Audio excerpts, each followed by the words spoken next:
I didn't flinch when he said it. His fork hit the table. His voice cracked the room like glass shattering. "You're selfish! Your sister is better than you!" Everyone froze. My mother, my sister, even the clink of plates went quiet. But me? I laughed. A sharp, hollow sound. "Nice," I said, leaning back in my chair. "Then I won't pay for her rent." That was the moment. The exact second the balance of power shifted, though they didn't realize it yet. My father's face drained, then twisted, but he stayed silent.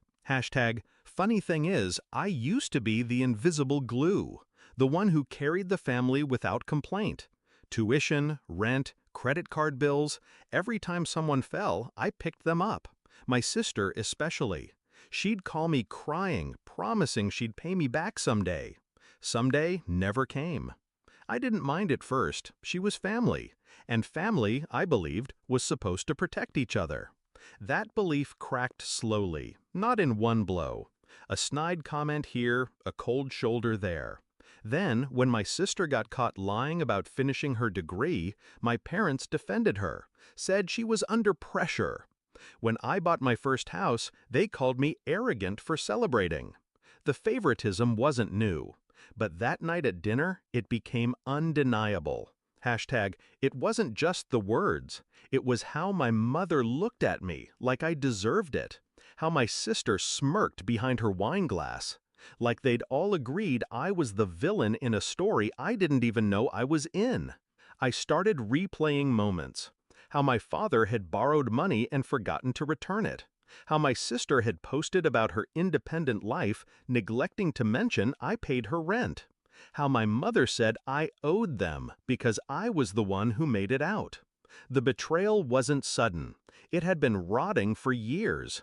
I had just been too loyal to smell it. That dinner changed everything. I didn't shout. I didn't argue. I just smiled. If they saw me as selfish, fine.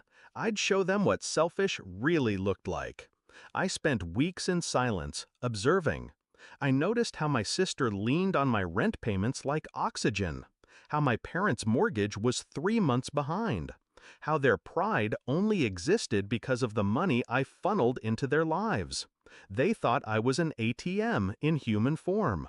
They forgot what happens when the machine stops dispensing. I started small. I told my sister I needed receipts for the rent transfers for tax purposes. She panicked but sent me fabricated ones. That was mistake number 1. I kept the evidence. Then I contacted the landlord directly. I owned her lease now, quietly. She didn't even notice when her next rent payment didn't go through, because I intercepted the notice first. For my parents, I pulled back support gradually. No more automatic bill payments. When they called, I claimed delays at work. Meanwhile, I transferred their overdue notices into a neat folder. Every move was deliberate, calculated, silent. The breaking point came faster than I expected. 1 month after that dinner, my sister called screaming. Her landlord had served an eviction notice. She begged me for help. I let her talk for a full 5 minutes before I asked, calmly, "Didn't Dad say you're better than me? Why don't you ask him?" Silence. Then tears. I hung up. A week later, my parents showed up at my house unannounced. My father's arrogance had thinned. "The bank is threatening foreclosure," he muttered. My mother added, "We just need a little help like before." I poured myself a drink, let the ice crack. "Strange," I said. "You called me selfish not long ago. Better ask your perfect daughter." My father's jaw tightened. My mother's lips trembled. They had no answer. The final act was poetic. I invited them all to dinner at my house, just like before. This time, I set the table myself. Halfway through, my sister snapped. "You've ruined my life! I'm getting evicted because of you!" I leaned forward. "No, you ruined your life because you thought I'd keep carrying you, but I dropped the weight." Then I slid the folder across the table. Copies of fake rent receipts, unpaid bills, foreclosure notices, all their lies, all their dependence, documented and undeniable. My mother's face went pale. My father opened his mouth, then closed it again. My sister stammered something about family loyalty. I smiled. Exactly. Loyalty. Pity you never showed me any. That night, I didn't shout. I didn't need to. The silence at the table was louder than any outburst could have been. By the next week, my sister was out of her apartment. My parents sold their car to keep the bank at bay. They never asked me for help again.